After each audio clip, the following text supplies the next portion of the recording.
The model is you start with results, say specifically what do we want, how will we measure, in what time frame will we achieve it.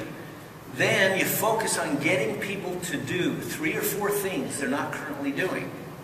Okay?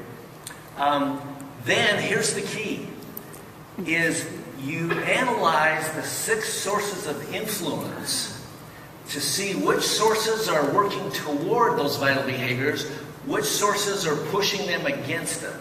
Now let me explain the 6 sources, and you can write this in your note really quickly. It's easy. Okay? What Albert Bandura says is, if you want someone to do something, the vital behavior, you have to answer 2 questions. Number 1, do they want to? Yes or no? Number 2, are they able to? Yes or no? What would you predict if someone wanted to do the vital behavior but was unable to? Is it going to happen? What if they're able to but they don't want to? Will it happen? What if they want to and are able to? Much more likely to occur. How simple can that be? And what we did then is, you'll notice the 6 sources model. One column is motivation. Do people want to do it? The next column is ability. Are they able to do it? Then we found there are 3 factors that affect people's motivation and ability. The first factor is personal. So number 1 is personal motivation. Number 2 is personal ability. This is, what do they bring to the situation? What knowledge, what experience, what acumen? Are they individually, without any other influences, motivated to do it? Yes or no? By looking at the individual we just hired, did we hire someone who's motivated and able to do what we asked them to do? That's wonderful criteria for hiring. Would you agree? It also applies when you're asking a team to change. Do an analysis. Do they want to make this change? Are they able to? What would you do as a leader if they're not able to? Skill them up. That's got to be an important part of your strategy. What if they're already able to, but they don't want to? Then you work on what's the strategy we're going to use to change their motivation, to help them want to do what we're asking them to do. And we found in each one of these domains, there are hundreds of strategies that leaders can use to affect that. Now you go down to number 3 and 4, social.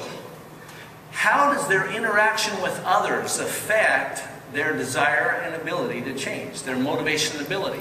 So source 3 is social motivation. Source 4 is social ability. It might be that I want to quit smoking, but when I do a 6-source analysis, you know what I find? All my friends smoke. And the only time I really get to talk to them is at lunch break, when we go out to the smoking tree and everyone's smoking. Okay? Those are called accomplices. They help me fail. Okay?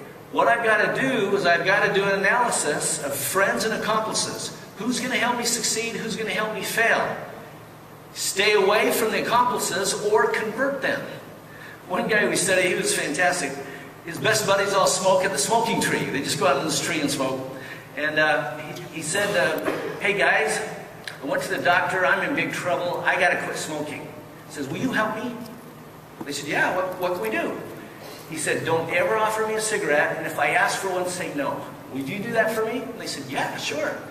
They, who were his best team, better than his family, boy, they made sure he didn't smoke.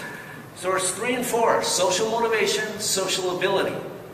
The last factor is structural. Can't see that very well, I apologize. Structural. These are the non-human elements that affect motivation and ability. It could be pay and benefit systems. You pay someone to do something. That motivates them to do it. That's a structural motivation.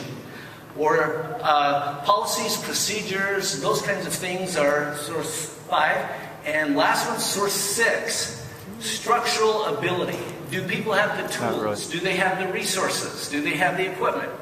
Do they have reminders in the workplace of what they need to do to remind them? Here's what we found. We published an article in MIT Sloan Management. It was Article of the Year. And what we said was, we studied all of 1,000 change efforts, found out if people use 4 or more sources of influence, it increases the likelihood of success 10 times, tenfold.